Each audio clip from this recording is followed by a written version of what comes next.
भारत की भूमि को हिंदू देवी देवताओं की जन्म भूमि माना जाता है। भारत के लगभग हर कोने में किसी न किसी देवी देवता या अवतार के जन्म लेने की कहानी पढ़ने सुनने को मिलती है। भगवान विष्णु के सभी अवतार भारत भूमि पर ही हुए हैं, जिनमें से सबसे ज्यादा प्रसिद्ध भगवान राम और श्री कृष्ण भगवान, जिनकी युगों युगों से पूजा होती है और होती रहेगी। उन्होंने भी अपने जन्म के लिए भारत माता के पवित्र कोख का ही चयन किया। ऐसे में यह सवाल उठता है कि आखिर वह कौन सा खास कारण है जिसके चलते हिंदुओं के तमाम देवी देवताओं का जन्म भारतवर्ष में ही हुआ, जब हिंदू धर्म के अनुयायी भारत के अतिरिक्त भी दूसरे देशों में भी हैं। नमस्कार दोस्तों, छोटका बाबा चैनल पर आप सभी का स्वागत है। यदि आपके मन में यह सवाल आता है कि सभी देवी देवता अपने देश भारत में ही क्यों जन्म लिया, तो वीडियो को लाइक और चैनल को सब्सक्राइब जरूर करें और हाँ, कमेंट में हर हर महादेव जरूर लिखें। चलिए शुरू करते हैं।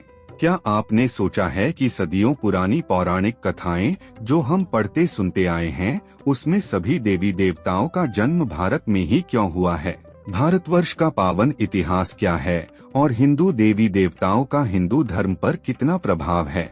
भारतवर्ष की पवित्र भूमि पर अनगिनत देवी देवताओं का अवतरण हुआ है। इसके प्राचीन इतिहास पर नजर डालें तो हमारे पौराणिक ग्रंथों में ऐसे अनेक संदर्भ मिलते हैं जो इस देश की आध्यात्मिक गहराई और पवित्रता को दर्शाते हैं। प्राचीन काल में भारत इतना विशाल था कि इसके जड़ें आज भी कई देशों में नजर आती है। यही कारण है कि देवी देवताओं का जन्म भारत में ही माना जाता है। हालांकि उसके कई हिस्से चीन या अन्य देशों में आज भी मौजूद हैं। हिंदू धर्म कितना विशाल है और अखंड भारत कितना बड़ा था, आइए जानते हैं। मार्कंडेय पुराण के अनुसार बताया जाता है कि आज भारत का क्षेत्रफल जितना दूर में फैला है, प्राचीन काल में वह उससे कई गुना ज्यादा बड़ा था और तब उस भूभाग को जम्बूद्वीप के नाम से जाना जाता था। मार्कंडेय पुराण के अनुसार जम्बूद्वीप उत्तर और दक्षिण के बजाय मध्य के क्षेत्र में सबसे ज्यादा फैला हुआ था और फैलाव क्षेत्र को मेरुवर्ष या फिर इलावर्त के नाम से भी लोग जानते थे। प्राचीन काल में एक चक्रवर्ती सम्राट हुए थे जिनका नाम कुरुरवा था। उनकी माता का नाम इलावर्त था। इलावर्त के क्षेत्र के मध्य में सुनहरे मेरु पर्वत का निवास था, जिन्हें पहाड़ों का राजा कहा जाता था। उस पहाड़ के ऊपर भगवान ब्रह्मा का नगर था जो ब्रह्मपुरी के नाम से जाना जाता था। ब्रह्मपुरी के निकट ही लगभग 8 की संख्या में शहर बसे हुए था, जिसमें से एक भगवान इंद्र का तो अन्य शहरों में अन्य देवी देवताओं के भवन होना बताया गया है। त्रेता युग में क्या कहा गया है? पुराणों में त्रेता युग से संबंधित विवरण को पढ़ने पर पता चलता है कि भगवान राम के अवतरण से भी हजारों साल पहले मनु स्वयंभू मनु के पौत्र और प्रियव्रत के पुत्र ने ही भारतवर्ष की नींव डाली थी। उन्होंने ही इस भारत को बसाया था। उस काल में इस भूभाग का नाम कुछ और ही था। कुछ लोग मानते हैं कि इस भारत देश का नाम भगवान राम के नाम पर पड़ा है, लेकिन धर्म ग्रंथों में इस संबंध में अलग अलग मत देखने को मिलते हैं।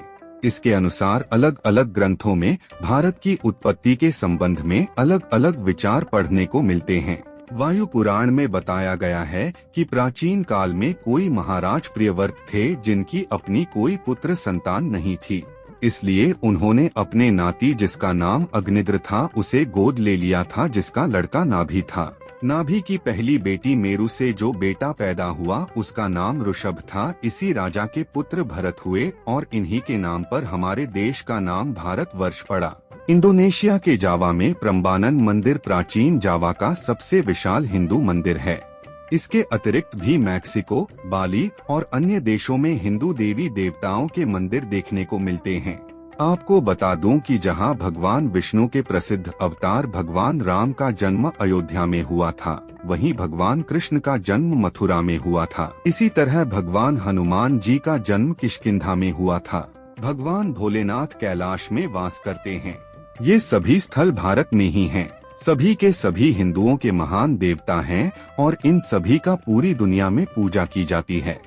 फिर भी इन सभी ने भारत माता की पवित्र कोख को ही अपनी जन्मस्थली के रूप में चुना। तो दोस्तों, आज के लिए बस इतना ही। उम्मीद करता हूँ हमारे द्वारा दी गई जानकारी आपको पसंद आई होगी। मित्रों, अगर ये वीडियो पसंद आई हो तो वीडियो को लाइक शेयर जरूर करें और कमेंट करना ना भूलें।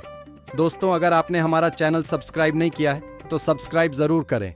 और हाँ, लास्ट तक देखने के लिए धन्यवाद।